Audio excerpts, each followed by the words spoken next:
I love these walks home with you. It feels so peaceful. Me too. Best part of the day. I opened my eyes to a blinding white light. The beeping of machines was louder than I expected. My head throbbed and every breath felt like fire. Mom? Dad? I croaked, my voice barely audible. Sure, it's okay. You're awake? My mom whispered, holding my hand like she was afraid I'd disappear if she let go. Her eyes were wet, and for a moment, I felt warmth I hadn't noticed in years. Dad's hand rested on my shoulder. You scared us so much. Don't do that again. I blinked, trying to make sense of my surroundings. The hospital room smelled like antiseptic and fear. Machines beeped rhythmically, almost like they were mocking my weak pulse. What happened? I asked, my throat dry. You were in a car accident, Mom said, her voice shaking. You hit your head pretty bad. You've been unconscious for hours. Adam peeked around the door, his small face pale. Are you okay? He whispered. I managed a weak smile. I think so, I said. Did you wait here the whole time? Adam nodded. I was scared. I didn't want to leave you alone. I felt my chest tighten. Even in pain, I was grateful. Thanks, little brother. That means a lot. Dad cleared his throat. You're lucky to be alive. The doctor said the impact could have been worse. I groaned. Lucky. I tried to sit up, but Mom gently pressed my shoulder down. Don't move yet, she said. You need rest. I can handle it, I mumbled. You just went through something serious, Dad replied firmly. You'll get tired if you push yourself. Adam sat beside me, fiddling with his hands. I thought, maybe I could have helped? His voice was almost a whisper. You already helped, Adam, I said softly. Just by being here. Mom brushed a strand of hair from my forehead. You scared us half to death. When the ambulance arrived, we thought, her voice broke. I thought I might lose you. I swallowed hard. Relief mixed with guilt. I'm here now, I said. That's what matters, right? Dad's grip tightened. Yes, you're here. That's all that matters.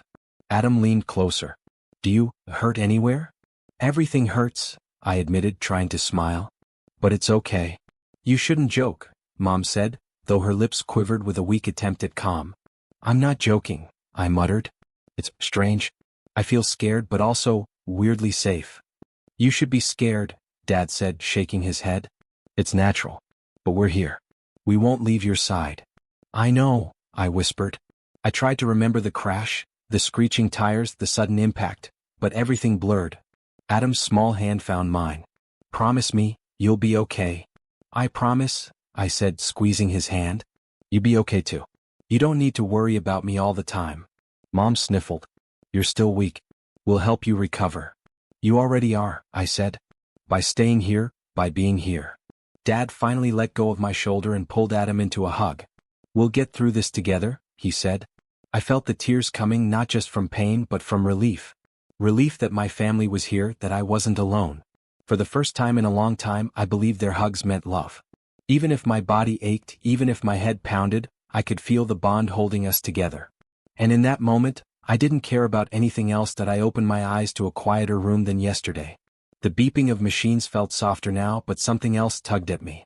I saw Adam perched on the chair, drawing with colored pencils. Hey, I said weakly. Whatcha drawing? Adam looked up, eyes bright. A superhero. For you. For me. I tried to smile, but something felt off. Yeah. I thought, maybe you'd like it while you're stuck here. I nodded. Thanks. That's really nice. Mom entered, carrying a tray. Time for your lunch, she said. She set it down in front of Adam first. I blinked. Mine? Oh, of course, she said, rearranging. Here, honey. She smiled at me, but it felt strained. Dad appeared behind her. How are you feeling? Tired, I admitted. My head still hurts. Dad nodded. Don't push yourself. Adam's eyes darted to Dad. Can I have some juice? You just had some 15 minutes ago, Dad said. Wait a little. I felt a pang. Mom handed Adam a cookie anyway, ignoring Dad's correction. Here, sweetie. Eat while your brother rests. I forced a small laugh. Am I not sweet enough? Mom's smile faltered. Of course you are. Eat your food. Emma appeared, the nurse I had met yesterday. Hey there, she said softly. I'm checking your vitals today. Hey Emma, I whispered. Can I ask you something? Of course, she replied, pulling the curtain halfway for privacy. Do you Think my parents treat Adam differently? Or am I imagining things? Emma hesitated, then knelt beside me. I see what you mean.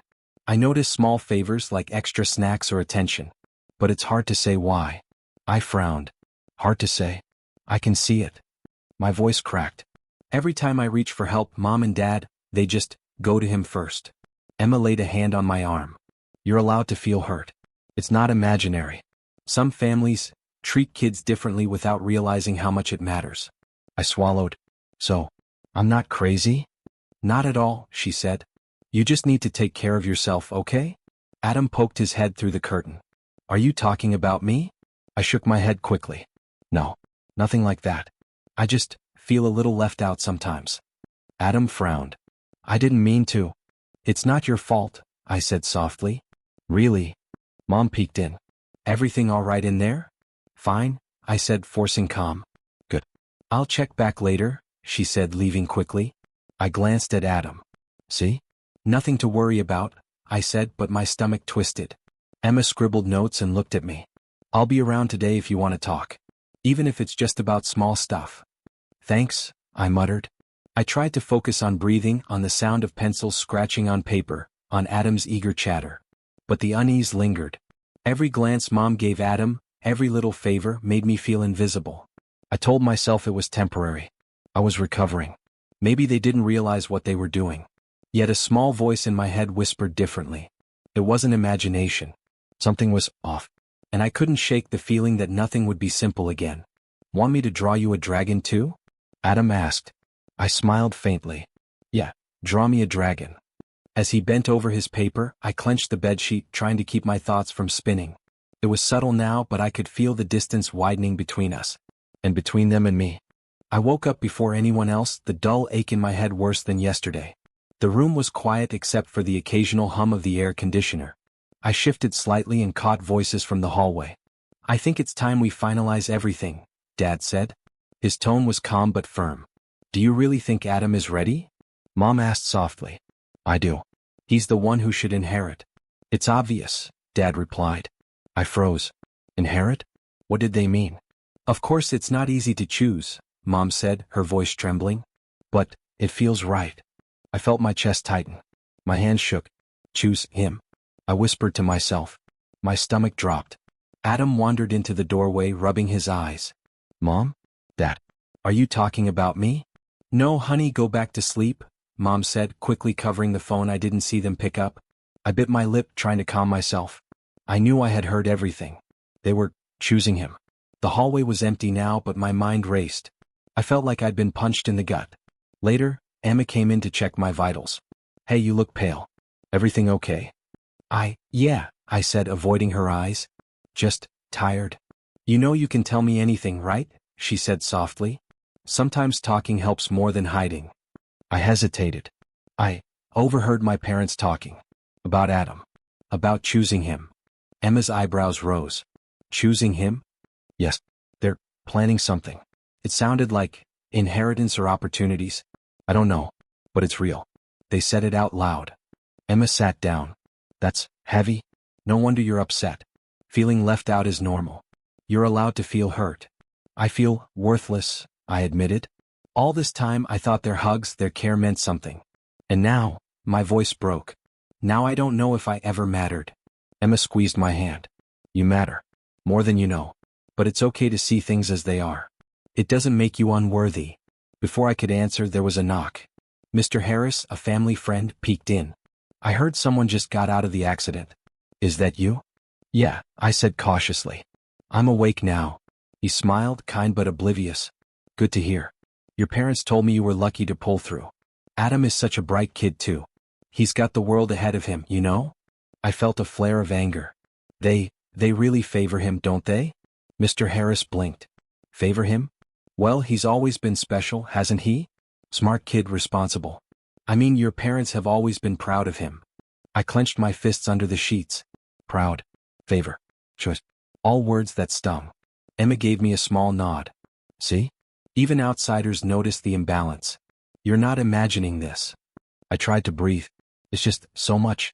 I've always thought family meant equality, love, but maybe that was just me being naive. Adam wandered back in holding his drawing. You okay? I forced a smile. Yeah, just thinking. Don't let it bother you too much, he said softly. I don't want you upset. I know, I whispered. But it's not about you. It's about everything else. Later that evening I tried to focus on small things, pencil strokes, whispers of hospital staff, but the words I overheard haunted me. Choosing him. Choosing him over me. I felt a bitter twist in my chest. All the smiles, the hugs, the comfort, they suddenly felt conditional, like strings tied to a puppet I didn't even know I was. Emma returned to check my vitals again. You're thinking too much, she said. I can't stop, I admitted. It's betrayal. I never thought they'd. They're human, she interrupted gently. Even parents make mistakes. But that doesn't erase how you feel. You have a right to your anger. I stared at the ceiling, gripping the bedsheets. Anger, shock, heartbreak, they all collided inside me. And then, slowly, a thought settled in my mind. If they had already chosen him, I had to figure out my place. Not as their choice, not as Adam's shadow, but as me. I wouldn't let this break me entirely. But for the first time I realized my world had shifted. Forever. I woke up to Adam laughing. Look, I drew a castle with a dragon. That's nice, I said, though my voice sounded flat. Mom peeked in carrying a small plate. Breakfast for my little champion, she said, setting it in front of Adam. I frowned. Mine? Oh yes, she said, placing a half-eaten toast beside me. Eat slowly, sweetheart. Dad entered with a newspaper. How's my big kid feeling today? Tired, I muttered. Just tired. He patted my shoulder. Good. Take your time. Adam grinned. I get a juice too?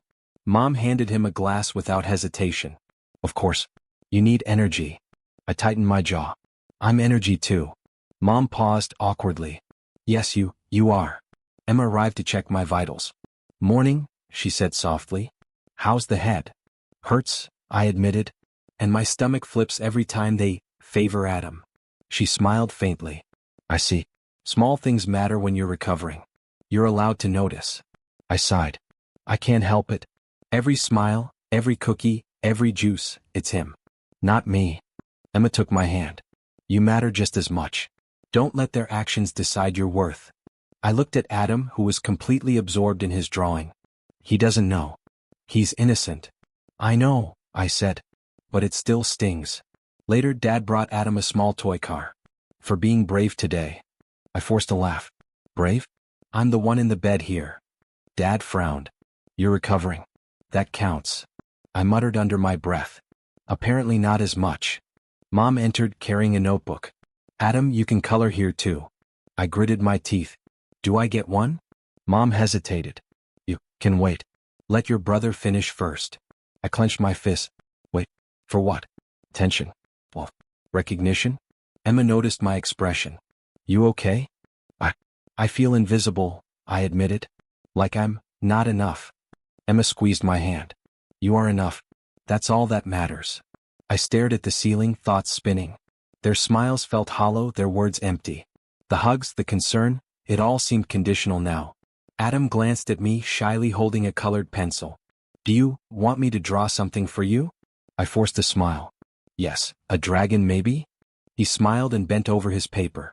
I tried to focus on breathing, on the sound of pencil on paper, but anger bubbled inside me. Why was I sidelined? Why did every gesture favor him? I began to plan little things, tiny acts to test reactions. A sarcastic comment here, a cheeky refusal there. See if they noticed. See if they cared. Mom came in again. Lunch soon, sweetie. I'm not hungry, I said, my voice firmer. Really? You should eat something, she said, voice clipped. Not hungry, I repeated. I noticed the hesitation in her eyes. Dad appeared. Are you refusing food? Yes, I said quietly. Just not hungry right now. They exchanged a glance, awkward, almost uneasy. I felt a flicker of satisfaction. Emma returned with a chart. Careful with testing boundaries, she whispered. But I understand why you feel this way. I have to see, I said. See if they notice me as more than Adam's shadow. The room went quiet, Adam still coloring. Their smiles, their care, all focused on him. I clenched my jaw. I wanted their love, their attention, but I realized it might not come naturally. And that thought hurt more than the accident ever did. Emma knocked softly and entered. Hey, mind if I sit for a bit? Sure, I said, my voice low. I need someone to talk to. She pulled up a chair and sat beside my bed. I'm listening. You can say anything. I hesitated. It's about my family. About Adam. And me. Emma nodded. Go on. I'll listen without judging. I overheard my parents. They said they were choosing Adam. Over me. For inheritance or opportunities or whatever it is, I whispered. Emma's expression softened. I see. That's a lot for anyone to take in, especially when you're recovering from an accident. It feels like everything I thought mattered, hugs, care, smiles, it doesn't. Not for me. Only for him, I admitted, my hands clenching the sheets. That hurts, she said quietly. And it makes sense that you're struggling. You're allowed to feel hurt, angry, even betrayed. I keep asking myself if I'm imagining it or if it's real, I said, eyes fixed on the ceiling. Even when Adam smiles at me, I feel invisible. Emma nodded. It's real. You're not imagining this. Your feelings are valid. You just need to find ways to reclaim your sense of worth. How? I asked, voice small. Everything they do seems calculated. I don't know if I can compete with that. You don't need to compete, Emma said firmly. You just need to focus on yourself. Little by little. Small victories. Assert yourself where it matters. I swallowed hard. Like what? Simple things at first, she said. Speak up when you feel sidelined. Keep track of what matters to you. Document the moments you feel overlooked. It helps you see patterns and it gives you power over them. Document? I asked, intrigued. Write it down. Notes, journal entries, anything. It's not just for them, it's for you. To remind yourself that your experiences matter, Emma explained. I nodded slowly. I could try that. She smiled gently. Good. And remember, not everyone is out to hurt you. Some people like me are here to support you. You just have to learn who to trust. I felt a flicker of hope. So, I can trust you? Emma chuckled lightly. Yes. For now at least. I laughed quietly, feeling a strange relief. It's strange to feel relief in a hospital bed. But talking like this, it helps. Good, she said. You need someone outside your family who sees the truth. And who reminds you of your worth. I thought about Adam, Mom, Dad. How careful I had to be around them, how my feelings often got dismissed. I need to be careful, but also assert myself, I muttered. Emma nodded. Exactly. Small steps. Not about revenge yet, just reclaiming yourself. I reached for a notebook on the bedside table. I think I'll start writing. About everything. How I feel, what I notice. Perfect, Emma said. It's your first step toward taking control. You'll feel stronger even if it doesn't seem like it at first. I smiled faintly. Thanks, Emma. I didn't know I needed this until now. You're welcome, she said. Just remember, the people who truly care for you will notice your strength eventually. And the ones who don't, that's their loss, not yours. I looked at my notebook, imagining the pages filling with my thoughts, observations, and small victories. I can do this, I whispered to myself. Emma stood. I'll check back later. Keep writing. Keep noticing. And don't forget, your worth isn't tied to anyone else's approval. Got it? I said, gripping the notebook tightly. When she left, I stared at the blank pages, feeling a strange mix of pain and determination. I realized that for the first time, I had someone outside my family who believed in me. And that belief might just be enough to start reclaiming who I really was. I heard the knock before anyone entered. Good morning, Mr. Graham said, stepping into the room. I'm here to finalize some documents regarding your family estate. I frowned. Documents? What kind of documents? Mostly procedural, he said, flipping through his folder. Your parents decided to distribute assets and future opportunities. I felt my stomach drop. Wait, what? Dad cleared his throat. It's just formalities. Nothing you need to worry about. I stared at him. Nothing I need to worry about? Mr. Graham, can you explain what this entails? Mr. Graham adjusted his glasses. Legally, the bulk of assets and rights are being assigned to Adam. The documents are ready for signing. I froze. Assigned to Adam? Yes, Dad said, avoiding my gaze. It's the way we thought best. I felt my chest tighten, hot anger rising. Best? Best for who? Me? You're signing everything over without even telling me? Mom's voice trembled. We thought you'd understand one day. It's for Adam's future. He's younger, he needs it more. You need it more? I shouted. I've been in this family just as long. I've worked just as hard. How is it fair that you exclude me completely? Adam wandered in, holding Lucas's hand. Are we in trouble? Not trouble, Adam, Dad said softly. Just decisions adults make. Lucas glanced at me, frowning.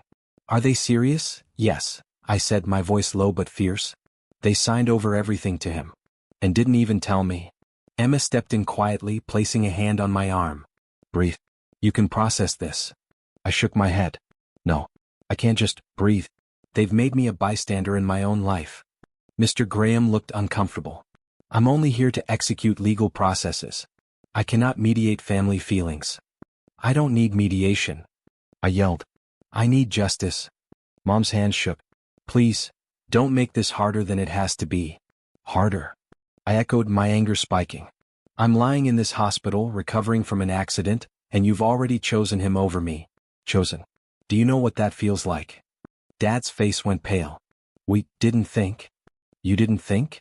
I snapped. You never think about me. Not really. Adam and Lucas looked shocked.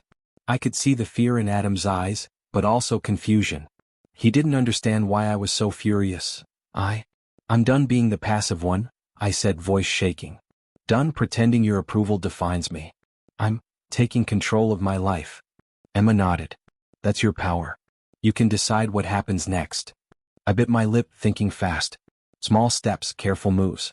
Test reactions, reclaim my agency, document every slight, every favoritism, every betrayal. One day the balance could shift. Lucas leaned closer to Adam.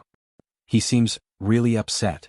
Adam whispered, I didn't ask for this. Doesn't matter, I said quietly. The choices were made. Now it's my turn. Mr. Graham cleared his throat. I need signatures or the process is delayed. Not today, I said firmly. I need to understand why. I need transparency. Dad stared. You're defying us? I'm not defying, I said slowly, deliberately. I'm asserting myself. I will not be invisible anymore. Not in this family, not in this life. Mom's eyes filled with tears. You don't understand. We just want. I understand perfectly, I said. You want Adam. You've chosen him. That's fine. But I am not powerless anymore. You will see that soon enough. Emma squeezed my hand again. You're finding your strength. That's what matters. I took a deep breath, my mind racing. Small acts. Observation. Control. Patience. Planning. The fire in me was growing, and it wouldn't be extinguished by their choices. Adam watched silently, his friend Lucas uncertain. I didn't care what they thought of my anger. What mattered was that I'd finally decided to stop being a bystander. I would take my life back piece by piece in my own way, and when the time came they would regret underestimating me. I woke up before anyone else, the hospital quiet except for distant footsteps. Emma had left a notebook on my bedside table. I opened it and began writing, detailing every slight, every favor Adam received, every hollow smile from Mom and Dad. Already at it? Adam's voice startled me. He leaned over my bed holding a comic book. I'm organizing my thoughts, I said calmly. Helps me focus. Adam tilted his head. Okay, just don't forget me. I forced a smile. Never. Later, a classmate named Sarah stopped by. Hey, heard about your accident. How are you holding up? I'm surviving, I said. Thanks for asking. Sarah glanced at Adam. He's lucky to have everyone fussing over him. I raised an eyebrow.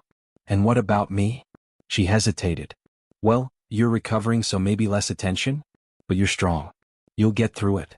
Exactly, I said softly, letting the words linger. Strong enough to notice everything. Emma arrived to check my vitals. Noticed anyone today who could help you? I spoke with Sarah, I said. She sees the imbalance. Others might too if I show them.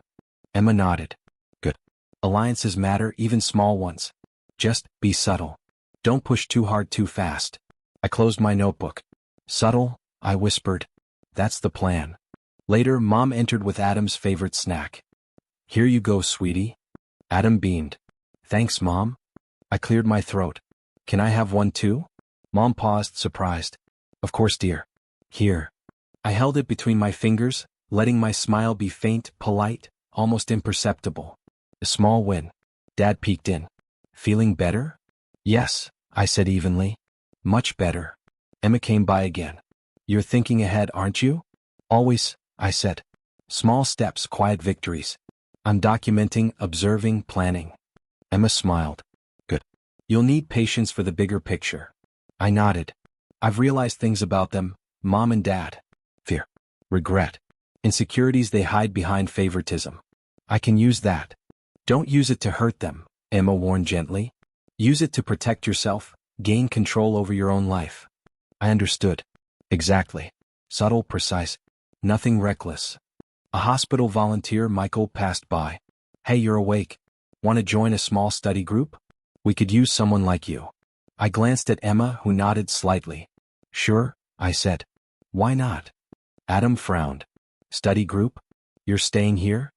I'll be fine, I said, keeping my tone neutral. Just want to learn, stay sharp. Later, I overheard Mom on the phone, voice hushed. I just hope he doesn't cause trouble. He's clever, too clever sometimes. I bit my lip. Clever enough to notice everything, I thought. Clever enough to act. Emma came by, handing me my evening meds. You're doing well. Quietly reclaiming yourself. Not easy. It's necessary, I said. Every small move matters. I've realized they can't control everything. Adam looked at me again, innocent. I don't understand why you're always writing, planning. I just want us to be okay. I know, I said softly. And we will be. Just trust me. Emma whispered, you're patient, observant, careful. That's your edge. Keep it. I nodded, staring at the ceiling.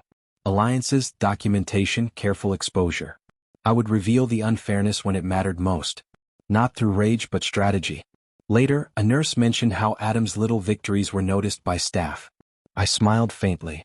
And mine will be too, I murmured, recording everything in my notebook. Every small act, every slip, every favor, I cataloged them all. Patience, subtlety, observation. Adam remained blissfully unaware. Mom and Dad thought their favoritism would go unnoticed. But I was learning, watching, planning.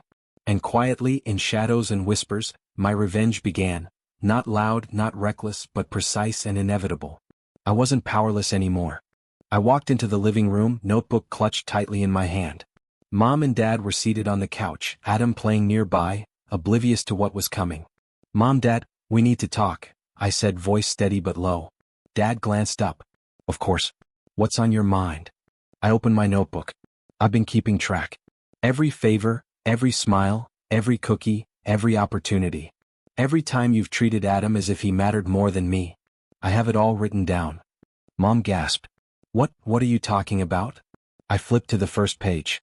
This. Look at the dates, the times, the events. You've chosen him over me and it's not subtle anymore. Adam tilted his head.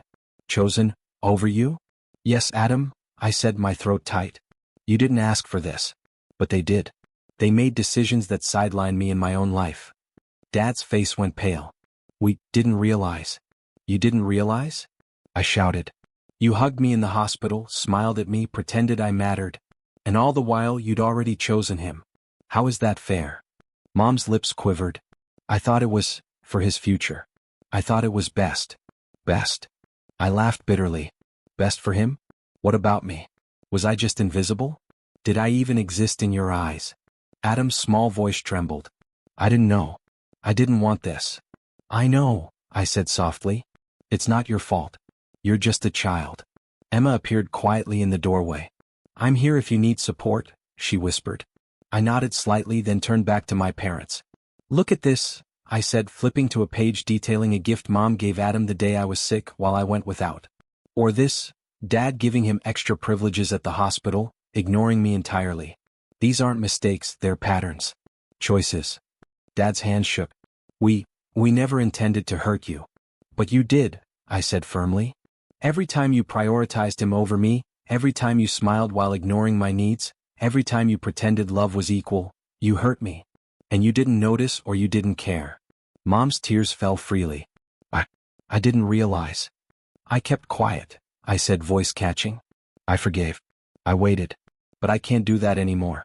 You need to see what your choices have done. Adam clutched my arm. Please, don't hate them. I don't hate them, I said softly. Not entirely. But I needed them to understand. To feel the weight of their actions. Dad's voice broke. I see it now. And I'm sorry. We should have, you deserved better. I know you're sorry, I said, tears welling in my eyes. But this is not just about apologies. It's about truth. About accountability. About recognizing that choices have consequences. Mom buried her face in her hands.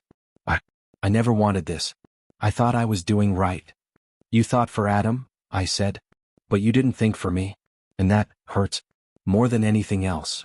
Silence settled over the room. The weight of everything hung heavy. I glanced at Adam. You didn't ask for this and you're innocent. But understand. I won't be invisible anymore. I will claim my life, my worth, my agency. And it starts here. Emma squeezed my hand gently. You've done what you needed to do. That's enough for now. I looked at my parents, their regret tangible, their faces pale and trembling. I'm not sure if I can forgive completely, I admitted. But I can live my life knowing I stood up for myself. Mom whispered, voice cracking, We made mistakes. We see it now. Please. I hope you can forgive us someday. I nodded faintly. Maybe. But right now this is my victory. Not revenge. Not humiliation. My liberation. Dad's shoulders slumped. We will try to make things right. I hope so, I said quietly. But understand it's my life now. And I won't let it be controlled by favoritism or manipulation ever again. Adam hugged me tightly. I love you, he whispered. I love you too, I said, holding him close. But some things had to happen for me to see clearly. And in that moment, amidst tears, shouts, and despair, I felt it, a strange mix of satisfaction and sadness. This was the reckoning, the truth laid bare. And it was mine. The house felt quieter than usual. I wandered through the rooms, notebook in hand, tracing my steps from yesterday. The confrontation lingered in the air, heavy and sharp. Mom appeared in the doorway. Can we talk? I shook my head gently. Not right now. I need time to process. Dad's voice followed. I understand. We will respect that. I nodded but didn't speak. Their regret was palpable, but the shift in our family could never be undone. Adam approached me slowly. I don't get it, he admitted. Why did you have to show them everything? Because, Adam, sometimes truth is the only way to be seen, I said softly. I couldn't stay invisible anymore. I had to assert myself. He hesitated. But, does this mean things are broken? Forever? Some things are, I admitted. Our dynamic has changed, probably permanently. But it's not all bad. I've learned to stand for myself. To claim my worth. Adam's eyes were wide. I didn't know it was that bad. It was, I said quietly. And it still hurts. Seeing them regret, knowing they didn't act when it mattered, it cuts deeper than any accident ever could. Mom's voice cracked. We love you. Even if we failed to show it properly. I know, I said. But love isn't always enough when actions contradict it. I needed them to realize that. Adam reached for my hand. I'm sorry for not seeing it sooner. I squeezed his hand lightly. You're not to blame. You're just a kid. But I hope you've learned something too, about fairness, about noticing others. Emma appeared quietly in the hallway. How are you holding up? I'm better, I admitted. Sad but stronger. I've reclaimed a part of myself I lost in their favoritism. Emma nodded. That's what matters. Pain teaches us lessons, but resilience shapes us. I glanced at Adam. I'm going to keep documenting, observing, and growing. Not for revenge, but for myself. So I'm never sidelined again. Adam frowned slightly. So, we're still okay? We're okay, I said softly. Just different. Stronger maybe. Wiser. Mom sniffled. I hope you can forgive us someday. Maybe, I said honestly.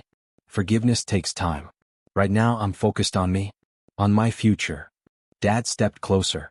We'll give you the space you need. And we'll try to do better. I nodded. Thank you.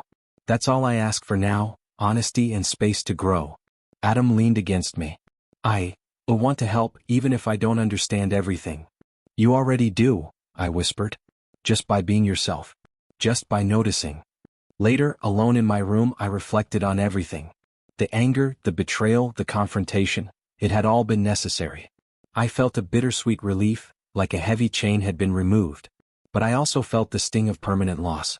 Their love wasn't gone, but the illusions were. The family I thought I had, the balance, the equality, it would never be the same. I picked up my notebook and wrote, I am enough. I am seen. I am building my life step by step. Emma had been right. Small victories, quiet resilience, careful observation. That was my path forward. Adam peeked in. Are you writing again? Always, I said, smiling faintly. It keeps me grounded. Reminds me who I am. He nodded. I'll try to remember that too. I smiled more genuinely this time. Good. You're learning. And so am I. The house felt lighter though the bonds were changed. I understood now that self-assertion came with costs, but also freedom. And in that freedom, I began my new beginning that I packed the last of my things into a small bag. The hospital room quiet except for the distant beeping of machines and the faint murmur of nurses. Emma appeared in the doorway carrying a folder. Heading out. Yes, I said, zipping my bag. It's time. Time to start my own life. She smiled softly. I'm proud of you. You've come a long way. I shrugged lightly. Feels like a lifetime. But I think I'm ready. You are, she said firmly. Remember, self-worth doesn't depend on anyone else's approval. Not your parents, not Adam, no one. I know, I said, holding the folder she handed me. I'll keep your advice close.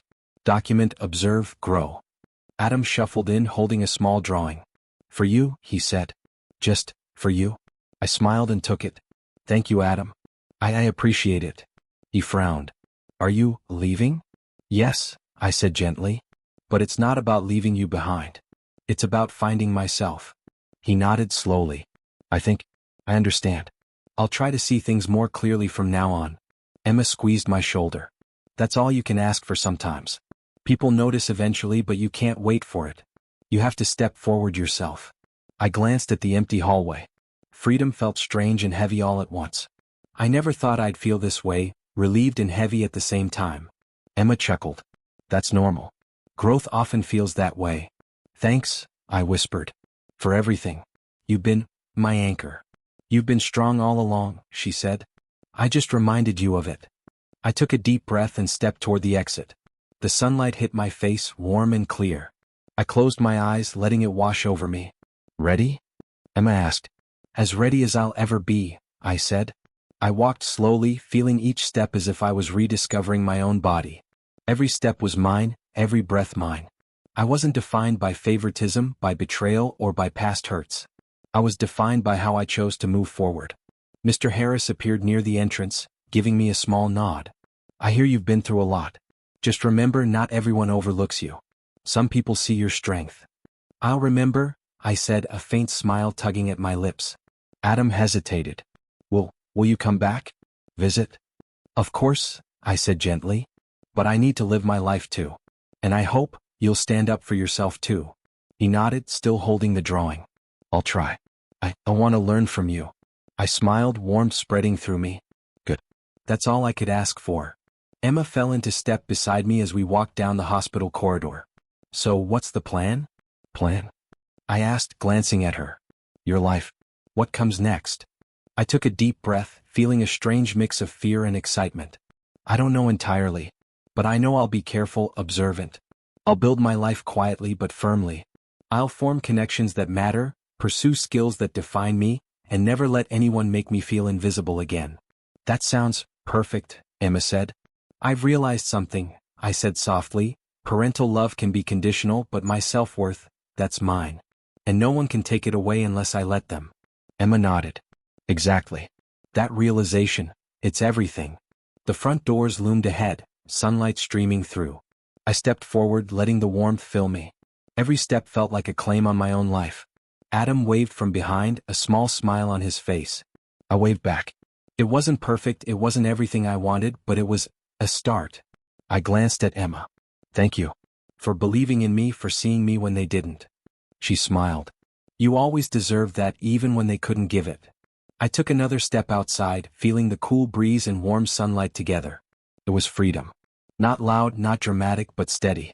Quiet strength. I breathed deeply. Every choice from here on would be mine, every path my own. I felt the weight of the past but also the lightness of possibility. And for the first time in a long while, I was entirely, unapologetically myself. The future stretched ahead, uncertain but mine. And I was ready to walk it.